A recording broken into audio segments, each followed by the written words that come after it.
السلام علیکم ورحمت الله وبرکاته. یو ورور پوښتنه کړې ده، بلکې دغه پوښتنه ډیر ورونه کوي چې ما یو مسئله کړې ده چې که څوک له یو عالم نه استخفافا و استهزاء چې د علم د دین علم سپک ورته ښکارېږي، نو له ده نه بر کېناسته په د ښځه طلاقېږي او که نه طلاقېږي. محترمه دغه مسئله علما کتابونو کې ذکر کوي که چیرته یو سړی له یو عالم نه بر کېناسته، خو د دې په خاطر بر کېناسته چې د ده مقصد په دې بر کېناستلو باندې د عالم سپکاوی و، د عالم د علم اهانت و، د عالم د علم سپکاوی و، د هغه حقارت و. اما که دغسې تر بر کېناست بیا دا حکم نه ده. دغه مسئله د مونږ د حنفي کتابونو کې امام بیریزاده ورته وی، یو حنفي عالم تیر سوی کتاب جوړ کړی، عمدة ذوي البصائر لحل مهمات اشباه والنظائر، اول جول 1593 صفحه کې الته دغه مسئله په کتاب السیر کې لیکي.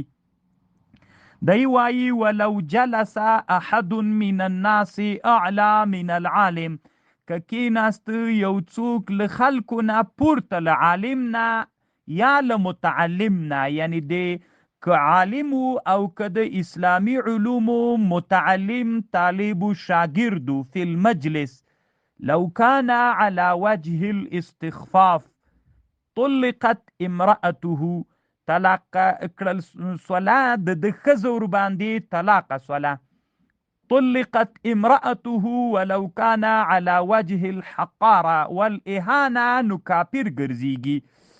ولو كان على وجه الحقارة والإهانة يكفر ولو كان على وجه المزاح، او که د ټوکو په شکل بر تیر نه کېناسته يعذر باجماع الائمه، په اجماع د ائمه باندې دی باید تعذیر کړل سي.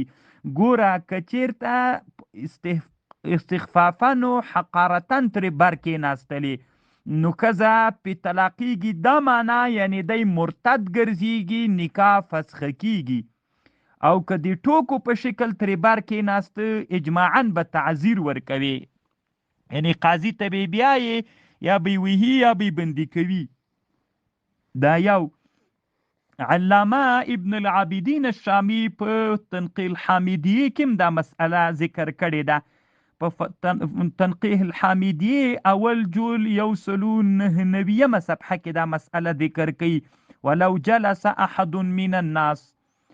او د مونږ بل حنفي عالم علامه هبة الله التاجي الحنفي د یو کتاب جوړ کړی التحقیق الباهر په شرح د اشباه والنظائر کې الته دریم جل 615 صفحه کې وایي ولو جلس احد من الناس اعلى من العالم يكفر وتطلق امرأته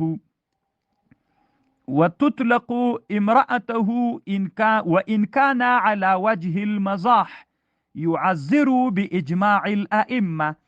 نو دغه مسئله محترمه دغه درې بیا نورو کتابونو کې مستا، خو دا چې ډیرو ملګرو پوښتنه کوله چې دا خبره په کوم کتاب کې ده، نو التم اگر چې ما کتاب خودلی خو صفحې مې نه وي خودلی، نو دغه د محترمه دغه کتابونو د مونږ د احنافو کې ستا ده. الله دې جوړ لره وروره، کامیاب اوسېږي، جنتي